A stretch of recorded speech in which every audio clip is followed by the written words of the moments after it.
Warahmatullahi wabarakatuh. Hari ini kita akan membahas ilmu pengetahuan sosial KD 3.1 mengidentifikasi karakteristik ruang dan pemanfaatan sumber daya alam untuk kesejahteraan masyarakat dari tingkat kota atau kabupaten sampai tingkat provinsi. Indikatornya yaitu 1. Mengidentifikasi sumber daya alam dan pemanfaatannya, kemudian menyajikan hasil identifikasi sumber daya alam dan pemanfaatannya dalam bentuk tulisan. Nah, pemanfaatan hewan dan tumbuhan oleh manusia. Hewan dan tumbuhan itu banyak dimanfaatkan untuk keperluan hidup manusia. Contoh pemanfaatan hewan ya. Ayam dipelihara, kemudian diambil telur dan dagingnya ya, dijual kembali dan dimakan juga oleh kita. Kemudian tenaga sapi dimanfaatkan untuk menarik gerobak. Nah, sapi juga selain dimanfaatkan tenaganya, diambil juga dagingnya ya untuk dikonsumsi oleh manusia. Kucing. Nah, kucing ini memang hanya dijadikan sebagai hewan peliharaan saja ya. Tidak bisa dimanfaatkan selain menjadi hewan peliharaan. Kemudian tumbuhan dimanfaatkan oleh manusia. Contoh, ini satu, tanaman dijadikan sebagai tanaman hias, dibudidayakan, dan pasti ada manfaatnya dengan membudidayakan tanaman hias ini. Ya, kemudian sayuran dimanfaatkan sebagai bahan makanan, minuman, dan obat-obatan. Ya, dari berbagai macam sayuran ini kita bisa olah menjadi makanan, minuman, dan juga ada yang bisa dijadikan obat-obatan. Contoh wortel selain dikonsumsi juga kan bisa bermanfaat untuk kesehatan mata karena mengandung vitamin A. Yang pada intinya semua sayuran ini bermanfaat untuk makanan dan juga bisa sebagai obat-obatan. Nah, kemudian batang pohon ini kan juga dari tumbuhan yang batangnya besar, kemudian jika sudah besar dimanfaatkan untuk bahan bangunan, pembuatan perahu dan pembuatan kertas nih ya, pembuatan kertas dari pohon, kemudian diolah, dimasukkan ke pabrik dan menjadi kertas, menjadi buku yang kalian pakai untuk keperluan sekolah. Juga untuk bahan bangunan, untuk membuat rumah. Nah, kerangka-kerangkanya itu masih ada yang menggunakan kayu ya. Kemudian juga ada yang bisa membuat perahu. Ya, perahu dari kayu walaupun masih ada walaupun sekarang sudah modern menggunakan logam, besi dan lainnya. Nah, pemanfaatan sumber daya alam atau SDA ya disingkat. Pemanfaatannya untuk kebutuhan sehari-hari, juga untuk membantu kegiatan manusia. Apa sih kita lihat? Nah, di sini ada kegiatan pertanian ya. Kemudian ada kegiatan transportasi, ada kegiatan menjemur ikan, membuat ikan asin. Nah, kemudian ada membuat patung dan pembuatan pakaian. Ya, di sini apa hubungannya pertanian dengan alam? Kemudian apa hubungannya transportasi dengan sumber daya alam? Apa sih hubungannya kegiatan-kegiatan dari kelima gambar ini dengan sumber daya alam? Yuk kita lihat.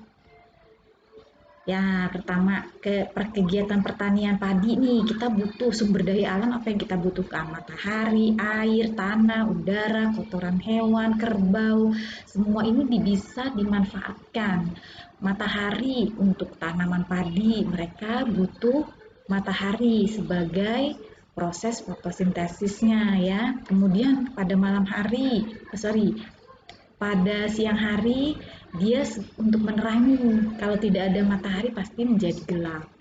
Kemudian air untuk mengairi lahan pertanian supaya subur, tanahnya sebagai media untuk tanaman padi. Udara sumber karbon dioksida ya, karbon dioksida yang dibutuhkan oleh tanaman ya, untuk fotosintesis. Jadi tumbuhan butuh sumber karbon dioksida yaitu udara dan matahari. Kemudian kotoran hewan ini bermanfaat untuk pupuk, dijadikan pupuk, diolah kemudian menjadi pupuk ya. Kerbau juga sebagai sumber makanan, sumber bahan makanan ya, dan tenaganya untuk membantu proses petani saat membajak sawah ya. Tadi sesuai dengan gambar, ada gambar kerbau. Nah, kerbau digunakan tenaganya untuk membajak sawah. Nah, proses pembuatan ikan asin tadi kita lihat ada kayu, kemudian garam, kemudian dijemur ya. Ada tentunya dijemur itu memerlukan panas matahari sebagai sumber daya alam. Kayu untuk apa? Bahan pembuat anyaman nanti dijadikan sebagai tempat untuk pengeringan ikan ya, untuk wadahnya. Garam itu namanya juga sudah ikan asin ya, rasanya selain asin juga ada manfaatnya yaitu mengawetkan ikan asin. Panas matahari, tentu saja ikan asin itu kan dijemur, jadi membutuhkan panas matahari ya. Nah, kemudian pembuatan pakaian. Pembuatan pakaian itu prosesnya dari kapas, logam, plastik. Apa saja sih manfaat sumber daya alam? Ini semua dari alam ya. Kapas itu dari tanaman kapas. Bahan baku pembuatan kain dan benang. Sebelum menjadi pakaian itu kan kita butuh kainnya. Nah, kainnya ini juga diolah dari kapas ya, untuk pembuatan kain dan benang. Logam itu kan kita butuh jarum jahit, gunting, kemudian meja jahit. Nah, semua ini bahannya terbuat dari logam ya, bahan-bahan dari jarum jahit, gunting, meja untuk menjahit, mesin jahit itu dari logam, bahan bakunya dari alam. Plastik dari bahan pembuatan untuk kancingnya. Baju itu kan ada kancing-kancing. Nah, itu dari plastik. Plastik juga berasal dari alam awalnya. Kemudian diolah menjadi biji plastik kemudian diolah lagi menjadi kancing. Kancing dimanfaatkan untuk pembuatan pakaian. Transportasi yang dibutuhkan dari alam itu logam, kemudian minyak bumi. Logam itu kan bahan pembuatan transportasi, mobil dari besi, logam ya. Nah, kemudian minyak bumi, bahan utama pembuatan bahan bakar. Nah, bahan bakar ini digunakan oleh mobil, motor untuk bisa menjalankan mesinnya. Apabila tidak ada bahan bakarnya, tentu tidak bisa berjalan. Kemudian yang kelima, pembuatan patung. Ternyata pembuatan patung itu juga ada membutuhkan sumber daya alam, tanah, kayu atau batu bata. Ya, kemudian besi atau baja.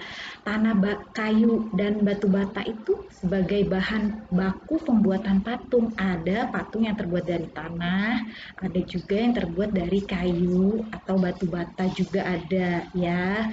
Kemudian dipahat. Nah, pahatnya itu terbuat dari besi atau baja. Dipahat, nah makanya disebutkan di sini bahan baku untuk membuat pahat. Ya, jadi pahatnya terbuat dari besi atau baja. Oke, sekian dari Ibu. Terima kasih. Wassalamualaikum warahmatullahi wabarakatuh.